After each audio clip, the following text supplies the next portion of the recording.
you want to present yourself to the world in a manner that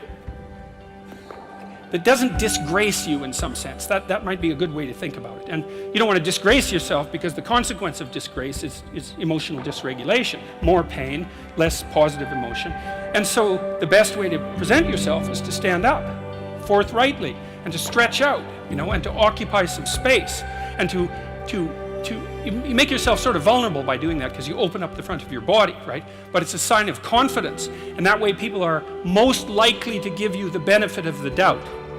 And that's a good way to start regulating your mood. But not only does it directly regulate your mood to stand up, because it's so tightly associated, like postural flexion is associated with serotonin and emotional regulation, but also because if you straighten up and you present yourself in that manner, then other people are more likely to take you seriously. And that means they'll start treating you as if you're a number 1 lobster instead of a number 10 lobster. And that's another way that you can at least give yourself the bloody benefit of the doubt, right? And confront the world in a courageous manner. And that's a really good way of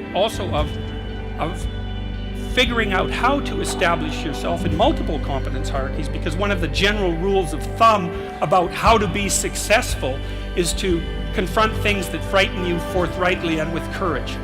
And that's kind of a universal strategy for success. Treat yourself like you're someone that you care about. I wanted to, hit the question as hard as I can to try to figure out, well, why people are contemptuous of themselves. And there's plenty of reason, that's for sure, but the reasons do not justify the mistreatment of yourself. It's as simple as that. It's not a good strategy. And the next rule is make friends with people who want the best for you. And that's a meditation on my own childhood and adolescence to some degree. I had friends who wanted the best for me and friends who didn't. And, they were friends who, some of them were aiming up and some of them were aiming down. And if you have a friend that's aiming down and you do something that's aiming up, then they're generally not that happy about it.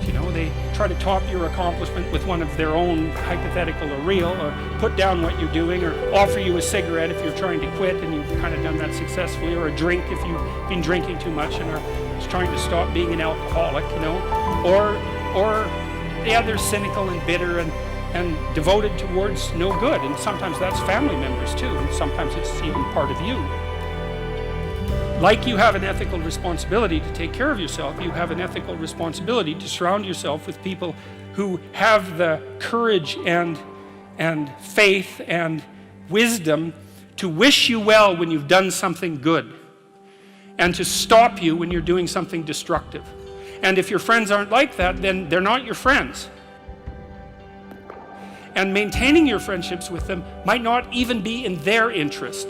And so it's a tricky argument to make, because I'm not saying, whenever anyone's in trouble, you should, push them into a ditch and then give them a couple of kicks. That's not the idea. The idea is that, but I had a couple of rules I didn't write about. One was be careful about whom you share good news with, and another was be careful about whom you share bad news with. And those rules ring in people's minds quite quickly. A friend is someone you can share good news with, You go to them and you say, hey, look, this good thing happened to me. And they say, look, I'm so happy that happened to you. Like, way to be. And they don't think, God damn it, why didn't that happen to me? And you didn't deserve it, and here's a bunch of reasons you're stupid and why it won't work. It's like, that's not helpful. And so I would say, if people are, the other thing people are doing, if they're trying to drag you down, let's say, is they're trying to see if you'll put up with it. Because they have this idea that maybe life isn't worth living and things aren't good, and then if they can besmirch, let's say, to use an archaic term, something that's pristine and good, then they demonstrate to themselves that there is no true ideal and that there's no necessary reason to be responsible and to strive forward. And so they use you as a test case, just push you down into the low lobster bin and see how you respond. And if you put up with it, then yeah, my cynicism is fully justified. Compare yourself to who you were yesterday, not to who someone else is today. And the reason I wrote that was because I had this client, I'm a clinical psychologist, and I've spent 20 hours a week for 25 years listening to people, listening to people tell me about their lives, you know, and those people were people who were just barely hanging on to the bottom of the world, up to people who were so successful you can hardly believe it, like the entire gamut of people. And that's been absolutely fascinating. It's like being a clinical psychologist, if you really listen, is like being immersed in a Dostoevsky novel all the time, you know, because it's amazing what people will tell you if you listen to them. People are so interesting if you actually listen to them, because they're so peculiar. Like they're like penguins or rhinoceroses or ostriches. They're unlikely creatures. See, I'd been taught as a psychologist that most human characteristics were normally distributed, right? So most people were average and some people were extreme. That's a Pareto or a normal distribution. Intelligence is like that, and height, there's more people of average height than very tall or very short. And weight is like that. And lots of things are normally distributed, and psychologists tend to assume that everything is, but it isn't. Creative products are distributed in a Pareto distribution, and that's a whole different thing. And it's really important to know this. It's another fundamental fact, the knowledge of which can sort of transform the way you conceptualize, let's say, the political landscape. So here's an example of the Pareto distribution. You know, there's a rule of thumb that if you run a company, that 20% of your employees do 80% of the work, or that 20% of your customers are responsible for 80% of your sales, or that 20% of them are responsible for 80% of the customer service calls. Same thing, but that's not exactly the rule. The rule is worse than that. The rule is, in a given domain, the square root of the number of people operating in that domain do half the productive work.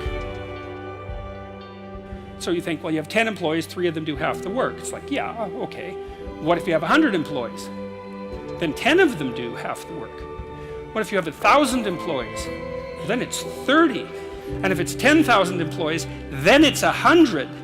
And this actually turns out to be a rather ironclad rule. It applies across very, very many situations. It applies, for example, to the mass of stars and the size of cities. So you can see how universal it is as a law. It's something like those that have more get more, and those that have less get less. That's the Matthew principle, right? To those who have everything, more will be given. From those who have nothing, everything will be taken away. And the economists sometimes call that the Matthew principle. And so what that lays out is a world that's rife with inequality. So you know, you hear this idea that I think it's the 85 richest people in the world have more money than the bottom 2 billion. That's a Pareto distribution phenomenon. And you might say, to hell with capitalism for producing that. It's like, sorry, you got your diagnosis wrong. It's a natural law. It's no matter what society you study, you get a Pareto distribution of wealth. You get a Pareto distribution of number of records recorded. You get a Pareto distribution of number of songs written or goals scored. Like any creative product has that characteristic. And it's partly because as you start to become successful, let's say, people offer you more and more opportunities. And as you start to fail, people move away from you and you plummet. So, there is inequality. What that means is there's always going to be people around that are better at something than you are. And that's a problem, because you can get jealous and you can get bitter and you can get resentful, and worse, you can get hopeless. You have to be careful who you compare yourself to. Now, you can't just not compare yourself to successful people, right? Because then you don't have anything to aim at. You need an ideal because you have nothing to aim at, but an ideal is a judge, and you always fall short of the ideal. So how the hell can you have the benefits of having an ideal without having the crushing blow that goes along with having the judge that always regards you as insufficient? So I was trying to work that out in the chapter, and this is something I've had to work out a lot as a clinical psychologist. It's like, well, let's say you need a goal, but we don't want to let your distance from the goal crush you. So you got to set up a goal, and then you got to break the goal down into parts so that you can move towards it and you have a fairly high likelihood of doing it. So that's a bit of practical, I wouldn't say advice, it's because it's better than advice. It's some practical knowledge about how to go about achieving an aim. Set a high aim, but differentiate it down so you know what the next step is, and then make the next step difficult enough so you have to push yourself past where you are, but also provide yourself with a reasonable probability of success. But then the next thing is, you know, I've had clients, many clients in their 30s, who are trying to, this is more true with women, I would say. A lot of women who are very high achieving and who established their career goals at 30, and then want to differentiate out their life. They want to have a husband, they want to have a family, they're trying to figure out how to do that. And one of the things I've noticed that around 30, you really have to stop comparing yourself in some ways to other people. And the reason for that is that the particularities of your life are so idiosyncratic that there isn't anyone really all that much like you, you know, because the details of your life happen to matter. And so maybe you compare yourself to some rock star or something like that, and you know, the person's rich and famous and glamorous and all that, but you know, they're alcoholic and they use too much cocaine and they've had 3 divorces, and it's like, how the hell do you make sense out of that? Is that someone that you should judge yourself harshly against or not? The answer is you don't know, because you don't know all the details of their lives. And who do you know that you can compare yourself to? That's easy. You. Yesterday. So here's a good goal. It's something like, well, aim high. And I really mean that. It's like, and we'll talk about that a little bit too. Aim high, but use as your control yourself. It's like, so your goal is to make today some tiny increment better than yesterday. And you can use better, you can define better yourself. This doesn't have to be some imposition of external morality. You know where you're weak and insufficient and where you could improve. Think, okay, well, this is what I'm like yesterday. If I did this little thing, things would be just an increment better. And I've seen that happen in people's lives over and over. People write me all the time and tell me that they're doing that, but I've seen that happen in people's lives continually.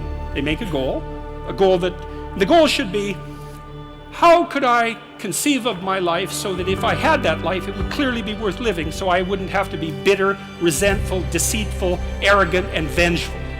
Like, that's sort of the bottom line, right?